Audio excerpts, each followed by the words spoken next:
যে একটা বাইক, যে ধরো আমাদের যেমন সাজিদ ভাই ভালো একজন বাইকার, ঠিক আছে, তো সাজিদ ভাই বাইক নিয়ে যাচ্ছে, তাহলে ওর মধ্যে কি এনার্জি ডেভেলপ থাকবে? কাইনেটিক না potential? Kinetic energy, because of the motion. কিন্তু সাজিদ ভাই বাইক নিয়ে উঠছে, ধরো সামনে একটা হাম এলো, ওই হামটাকে তো ধাক্কা মেরে সাজিদ ভাই তো ফ্লাই করলো টম ক্রুজের মতো, it's like a Tom Cruise, বুঝলে? তাহলে তার মধ্যে কি এনার্জি থাকবে? নো। মেকানিক্যাল এনার্জি কাকে বলে? প্রথম প্রশ্ন হচ্ছে এটা, ঠিক আছে? তাই মেকানিক্যাল এনার্জি মানে হচ্ছে কোন একটা অবজেক্টের পজিশন এবং মোশন, অর্থাৎ অবস্থান এবং গতি, তাহলে আমরা কি বলবো? Position and motion. অর্থাৎ আমরা যেটাকে বলছি কোন একটা বস্তুর অবস্থান অথবা তার গতির জন্য তার মধ্যে যে এনার্জিটা ডেভেলপ করে সেটাকে আমরা বলছি মেকানিক্যাল এনার্জি বা যান্ত্রিক শক্তি, ঠিক আছে? এই মেকানিক্যাল এনার্জি হচ্ছে দুটো টাইপের হয়। কি কি স্যার?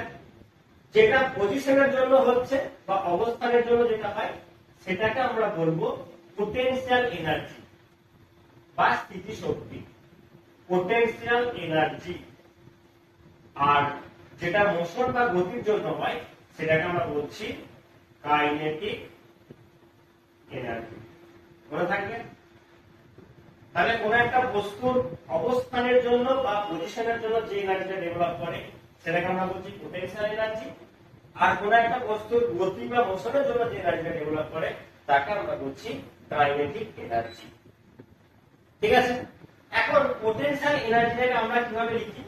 সেটা হচ্ছে স্যার mgh, এটা থাকবে। আর কাইনেটিক এনার্জিটা থাকবে সেটা হচ্ছে স্যার mv²। বুঝলে? অর্থাৎ কোন বস্তুর মধ্যে যদি গতি থাকে, যদি ভেলোসিটি থাকে, তাহলে তার মধ্যে যে এনার্জিটা ডেভেলপ করবে সেটা হচ্ছে কাইনেটিক এনার্জি। আর কোন বস্তুর মধ্যে যদি হাইটের ডিফারেন্স থাকে তাহলে তার মধ্যে যে এনার্জিটা ডেভেলপ করবে that is called potential energy. এবার তোমাদের একটা কোশ্চেন বলি, লিখবে পরে, আগে বুঝে নাও।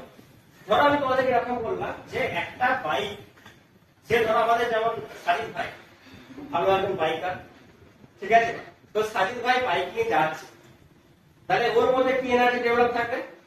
কাইনেটিক না potential? Kinetic energy, because of the motion.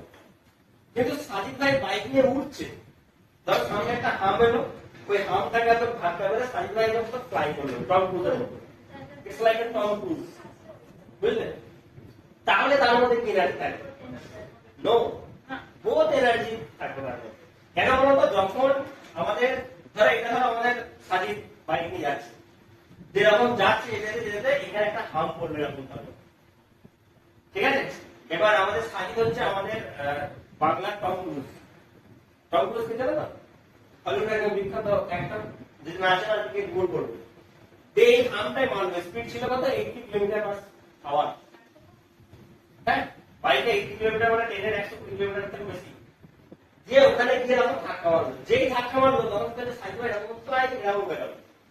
তার মানে কি দেখো, ওর পজিশনটা ছিল এই জায়গাতে, যখন ও ধাক্কা মারছে তখন পজিশনটা এই জায়গাটা। তার মানে কি হচ্ছে? এখানে কি থাকছে? এখানে হাইট ডিফারেন্স থাকছে। তাহলে হাইট ডিফারেন্স থাকছে মানে তার মধ্যে পোটেনশিয়াল এনার্জি এবং মেকানিক্যাল এনার্জি দুটোই থাকে। তাহলে কোন জিনিস যদি উড়ে অর্থাৎ ফ্লাই করে দেবে তাহলে তার মধ্যে কাইনেটিক এনার্জি এবং পোটেনশিয়াল এনার্জি বোথ থাকে। বাট শুধু যদি যায় তাহলে অনলি কাইনেটিক এনার্জি, ঠিক আছে?